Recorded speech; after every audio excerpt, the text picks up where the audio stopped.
All right, guys, welcome back to another video. It's your man Jay Will. So this is 24 hours with the Galaxy S8 Plus. Now, the Galaxy S8 Plus is the bigger brother to the Galaxy S8. And you can see the difference here. Just a little bit bigger. You got a 6.2-inch display opposed to a 5.8-inch display. And it's 24 hours. You can find out a little bit in 24 hours, but what I found out was about battery life and things like that. Let me turn on Do Not Disturb so I don't get a bunch of messages popping up. I found out about battery life on here. Some people claimed really great battery life, and I'll get it, I'm sure, because I actually did pretty good on the first cycle. I've only charged this phone once in the last 24 hours, so I got it out of the box and I charged it and I used it, and up until just now I just took it off the charger. So I'm a little past 24 hours, but it's still 24 hours with I've completed 24 hours with this phone, and I'm impressed. Using the phone with cases, and this is my current case right here, my shielding case. Be sure to check that video out. And I've got a bunch of other cases, but I've just been using the shielding case. But I got to tell you, 24 hours with this thing has actually been pretty cool. So it has a 6.2-inch display up front, and you've got that 12 megapixel camera on the back, and then you've got the 8 megapixel on the front. Now, I haven't tested the cameras on here yet. Actually, I took some photos, but they weren't for review. I was just taking photos of things I needed to take pictures of at the moment. So, I've used the cameras. I haven't done any video yet though, but I have taken some photos, and the photos come out fine. Autofocus is fine. I don't have any problems with that.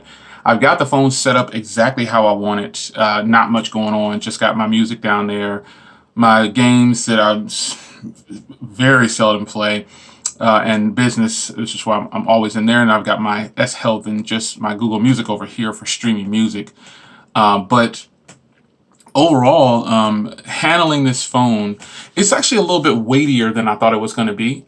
Somehow I just envisioned this phone, like when I didn't have it officially, I just felt it was going to be a lot lighter than what it is. Now, that's not to say that it's super heavy and uncomfortable to use. It just means that I thought it would be a little bit lighter. That's all. That's all that it is. The form factor of the phone is actually really sweet. It's very thin, very compact for it to have a 6.2-inch display. Now, you're not actually getting a full 6.2 inches for, you get that when viewing, but overall, you've got the navigation bar down here, and then you've got the status bar up top, notification bar, but, it's still, you're getting at least 5.9 or 5.8 at least of actual usable screen. So Samsung, this unlocked version, I added, if you see things like T-Mobile, I added those things because I'm using it on the T-Mobile SIM card right now. I added, the T-Mobile app, the visual voicemail, and I added the T-Mobile Tuesdays, and I added the digits. I took digits off of this one. But pretty much everything else, the Samsung stuff that came on here, I disabled a few things. And some things you can't disable, which I don't like that, you see, so I can't disable that application. I can go in and I can take that off and take off some of these things by just using my my package disabler, which I do have, the Samsung package disabler. So I could go in here and disable some things, but they don't have any carrier bloatware, and that's pretty much it. There's no carrier bloatware, so I can go in here and check this, and now that application is gone. So if I go back in, it's gone. So I keep it paired to my Gear S Classic, and it's just been great. I mean, I will admit, having this bigger screen, it is a narrow screen, but it's actually a big screen, and it's pretty much just all screen, which is a good thing. It's been like the highlight of using this phone. Also, compared to the S8, this one, the real estate on the screen for typing and texting is a little bit more to hold. And I have big hands, and so, I'm going to need something to hold on to. So I've been using it in this case prior to using it in this case. I just started using this case today. I'm going to probably use this case for today. This case right here makes the phone a little bit bulkier than I would want it to be, but it does have grip. It has lots of grip. So And this phone has grip too. I mean, this case has grip too, like tons of grip because it's a leather case. But this case right here, if I'm just going out and about somewhere and I'm going in to just do whatever, I took this one to the gym yesterday, and it was good. I dropped it a few times, and no problems. This case is good with this phone. But the problem, the issue, I won't say problem, that some people might run into is if you do have the Galaxy S8 Plus and you start adding cases and things like that, it's gonna add some more width to it depending on what kind of case it is. So I've got other cases too that I've already reviewed on this, and I've got more cases coming for this. But I still have this tempered glass on here. To my surprise, I haven't taken it off. It's the tempered glass that came with one of these Zizo wireless cases, and it actually works pretty good. Touch sensitivity hasn't done anything to make me not want to use it. It does get fingerprints really easy, and that's probably the only drawback that I found from using it. But the phone itself, performance hasn't been bad. I haven't, normally when I go into apps and I do this little test right here and it stutters a little bit, this one doesn't stutter as much as the S8. For whatever reason, I don't know. Now, I believe this phone has a 3,500 milliamp hour battery in here. And to touch on the battery real fast, I actually grabbed just over 6 hours of screen on time with this phone. Now, I know that I'll probably get better once it learns, a little bit my style, and I keep Bluetooth connected too, guys, all the time. Again, it's on all the time, and then I'll also have multiple Bluetooth devices. Like when I go to the gym, I'll hook up some Bluetooth headphones, and then I still have my Gear S going. So, it's just what it is. So the phone, to me, the phone is performing actually better than I thought it would. I will be doing some tests with this phone compared to probably itself, or the other phone, or just I don't know. I'm going to definitely put it against the U11 and any other new phones that are the G6. I'm recording this with the G6. I've been using the G6 to record some of the videos because I like the footage. I like being able to use this wide angle. This is actually the wide angle shot.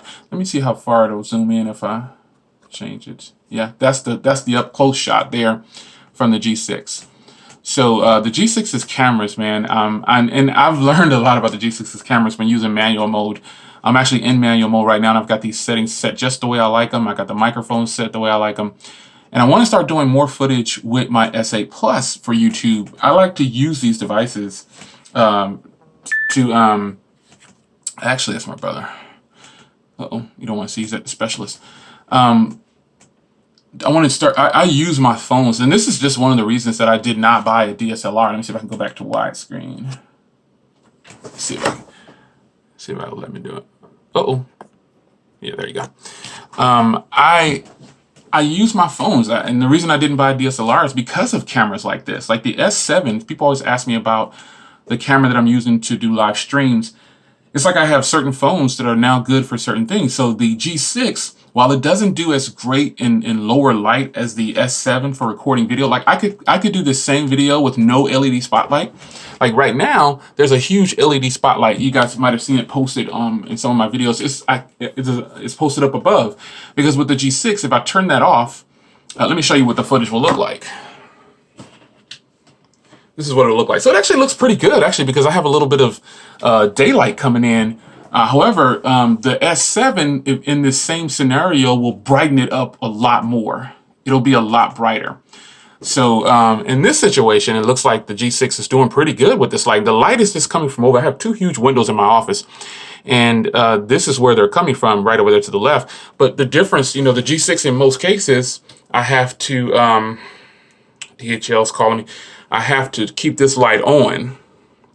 You can see the difference with the G6.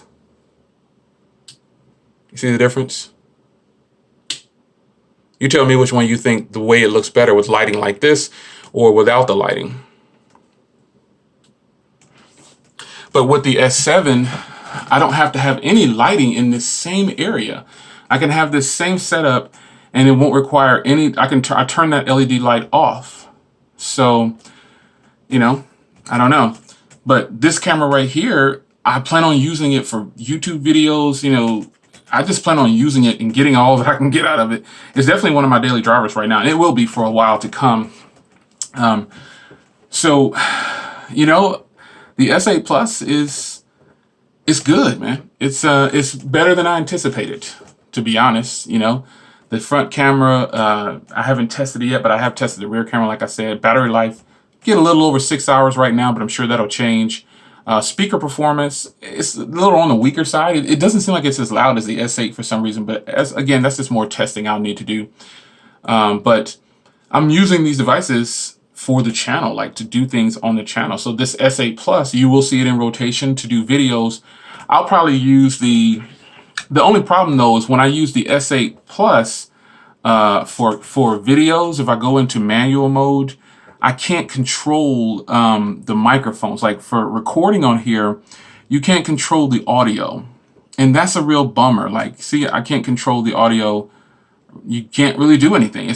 You can control the quality of the footage of the video, but you can't control the audio. And that's the advantage that the LG devices have over the Samsung devices. And that is why I have to use an external microphone when recording with the S7 or pretty much any other phone except for the U11, excuse me, the U Ultra. It has 4 microphones, so I don't even use a microphone for that one. But, you know, with this phone right here, I'm going to give it some use. I'm going to use it to record other footage. And I kind of retired my S7 in a sense. And it's like only for live streams. And that's another thing about the S8s and the S8 Plus. They took away the live streaming app, and that's kind of a bummer. I've talked about that in multiple videos, but my experience with the S8 Plus so far, just using it, like I'm not like trying to review it. Honestly, I'm just using it because I bought it. I was waiting on this unlocked version, but this also works with every carrier at the moment, from what I understand from Samsung's site. It works with Verizon, Sprint, AT&T, T-Mobile, all the GSMs. It's going to work. So just a quick 10, 11, 12-minute video. I don't know how I've been talking, but the phone is good, man. And I had to put on this skin because I don't like to wear cases around the house. Another thing I wanted to touch on was the fingerprint reader. I have bigger hands, so the fingerprint reader hasn't really been a problem like I thought it would, you know? It hasn't been a problem. I thought it was going to be a huge problem with that fingerprint reader, but it hasn't been. You know, I just know that I have to make a little bit of adjustment. And the crazy part is I had to do it with the S8 too, so it's just kind of the same thing. It is a bigger phone, don't get me wrong, but I don't find it an inconvenience compared to the S8. I've seen a lot of people say that, you know, it's easier to use the S8 for the fingerprint reader than the S8 Plus. And I guess since I have, again, very big hands, it doesn't matter with me, you know, it doesn't matter which model I'm using, is still the same. So S8 Plus, just kind of a discussion video, turns out. What do you guys think about the S8 Plus? Now, again, I'm really enjoying that I have the unlocked version, and I can add and remove bloatware if I want to, because I did put these few T-Mobile things on here because I actually used them. But other than that, a little bit of Samsung things, and I just showed you how to disable them. I use package disabler, but I'm pretty happy with it overall, man. So what do you guys think about the S8 Plus? Do you have the same model as me? The unlocked version directly from Samsung's website? Do you have the Exynos version? What model do you have? Is it working good for you? It's your man Jay Will. I'll see you in the next one. Take care.